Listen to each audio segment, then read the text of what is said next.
అనుకుంటున్నారా? చంద్రబాబు నాయుడు గారు నాకు తెలిసినంత వరకు ఎన్నికల వరకే రాజకీయ నాయకుడు, ఆ తర్వాత సీఈఓగా మారిపోతారు. మనం చూసాం కదా ఆయన చేసిన అద్భుతాలు ఎన్ని ఉన్నాయి.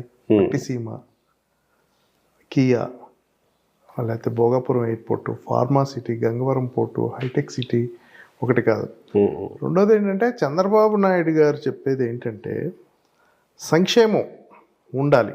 తెలుగుదేశం గవర్నమెంట్లో కూడా సంక్షేమ పథకాలు అన్నీ ఉన్నాయి. ఇప్పుడు ఈరోజు ఉన్నాయి కూడా 90% ఉన్నాయి. ఏదో పేర్లు మార్చి అటు ఇటు చేసి ఒక 10% యాడ్ చేసి ఏదో చేశారు. ఇవన్నీ మన ఫీజు రీయింబర్స్మెంట్ లేవా, ఆరోగ్యశ్రీ లేదా, పసుపు కుంకుమ లేదా, ఏమీ లేదు. ఇంకేదో కొన్ని చిన్న చిన్న ఏదో అటు ఇటు ఈ ఫీజు రీయింబర్స్మెంట్ డైరెక్ట్గా కాలేజీకి ఇచ్చేది, డైరెక్ట్గా అమ్మ ఒడైతే వాళ్ళకే ఇస్తున్నారు. అట్లా చిన్న చిన్న చేంజెస్. ఇంకా ఆ రోజు అన్నా క్యాంటీన్ ఉంది, ప్రజల ఆకలి తీర్చేది అన్నా క్యాంటీన్. ఈరోజు అన్నా క్యాంటీన్ అనేది లేదు. ఎంతోమంది పేదవాళ్ళు ఆ క్యాంటీన్కి వెళ్ళి తక్కువ ధరలో 5 రూపాయలకి 2 రూపాయలకి భోజనం చేసేవాళ్ళు. ఆ క్యాంటీన్లు విధ్వంసం చేశారు.